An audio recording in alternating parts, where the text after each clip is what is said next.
Harry Lag was like, is this really gonna be in the film? And it is, and it's amazing. Se você não gostou, você é um otário.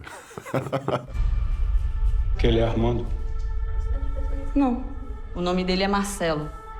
Armando? Armando? This is something that Kleber and I have been working together for a while, so I knew exactly what the film was going to be about. I think that the film comes from, especially, the will that I had to work with him and the time that we had from 2018 to 2022, which is the time where the far right was in power in Brazil. I think that was something that really motivated us to make this. But Kleber always said to me that he was only going to give me the script, and that's exactly his words. Like, if I read the script and I don't like it, I'm an asshole, and I'm not an asshole at all. So I read the script and I loved it, and it's indeed. Did I say that? You did. Yeah. You did. Se você não leu, se você não gostou, você é um otário.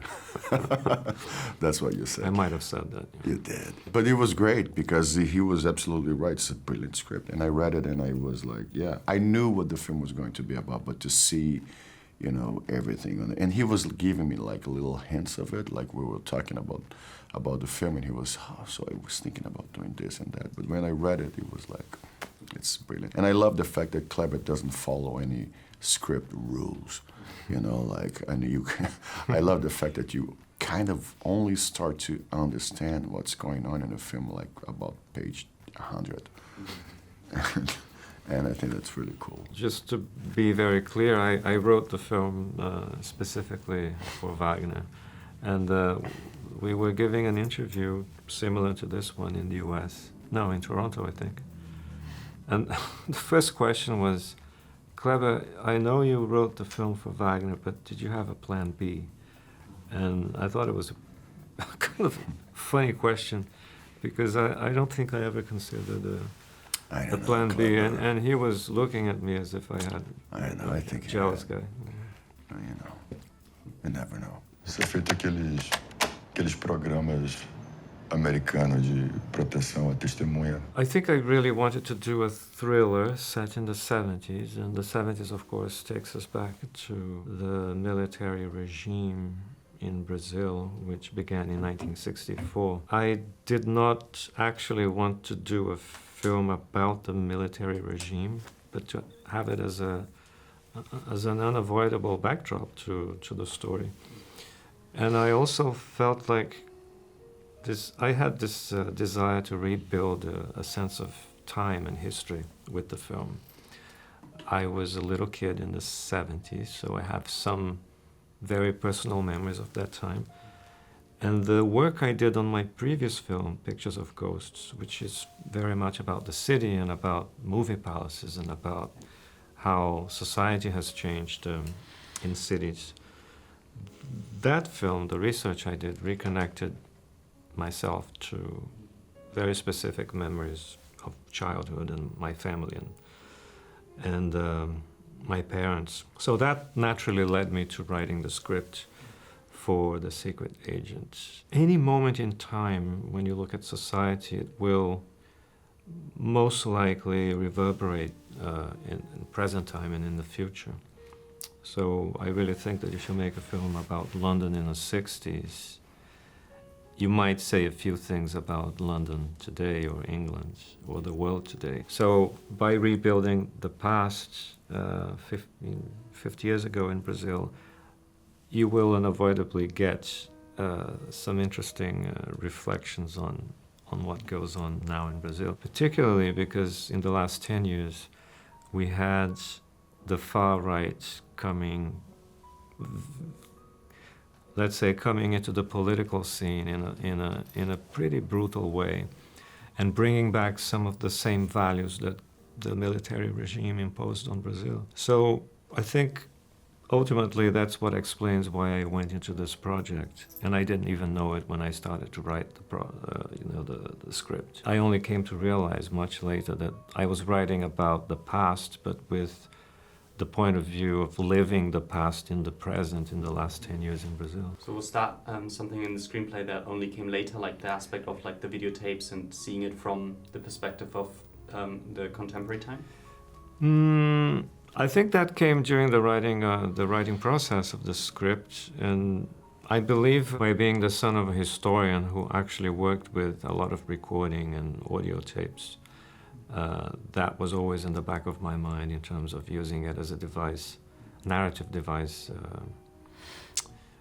in this film. I also thought a lot about The Conversation, Coppola's 1974 film, which is very much about recordings and what sounds can tell you and give you as a piece of information. Eu não teria vindo aqui pedir sua ajuda se eu não achasse que era uma situação perigosa. The film, exactly. The film in Cinema São Luís, the film that Marcelo Armando meets Elsa, and that's the scene that he not only, I think the audience kind of starts to understand what's really going on in that movie. I think that there was a brilliant, and it's all like characters seated and talking, and the dialogue is so good. And we go back and forth to the past. And that scene was so exciting because I was looking forward to shooting it, and we shot it like in a 25-minute Take. Yeah. Yeah. You know, like it felt like we were, and it was so magical because it felt that we were just talking there, and the time didn't really pass. When you said cut, it felt like, oh, Yeah. felt like a 5-minute thing. And we had 2 cameras also. Yeah, Yeah. I was looking forward to shoot that. What about something that you dreaded? Nothing. Nothing? Nothing. It was just the happiest moment of my life.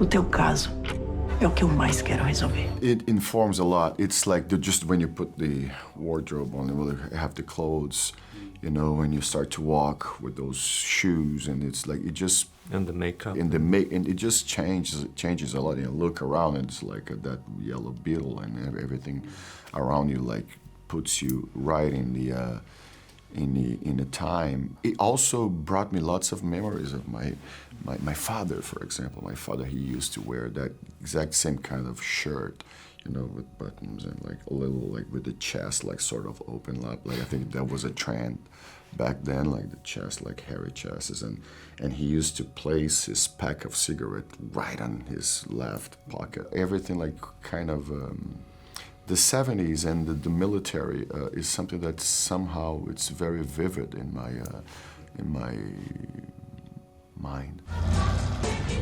Aqui a gente faz mambembe, jeitinho brasileiro. Was there still then anything in the script that surprised you? The hairy leg. The hairy leg was like, is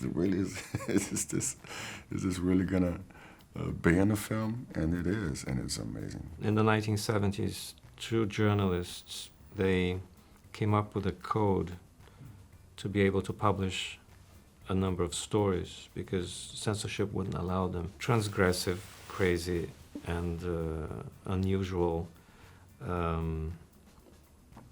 let's say, development of censorship in Recife at the time. Sometimes it wasn't even censorship, it was just some guy in the police that didn't like what somebody wrote and published in the newspaper, and they'd be downstairs waiting for the guy before he was going home to say a few words with them if you were a journalist. So they came up with a code which was the hairy leg. The hairy leg was basically the police or the military police beating people up in public parks.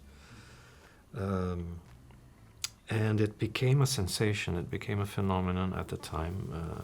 It became a recurring theme in the newspapers and basically a very popular urban legend. I really wanted to use the hairy leg in a number of films, but it never really worked. It's a number of things, and that's how it works when you make a film. It's a combination of different elements, and they should all fit together. And this time, I thought it would be the perfect fit. And also, I had never worked with stop motion before, animation.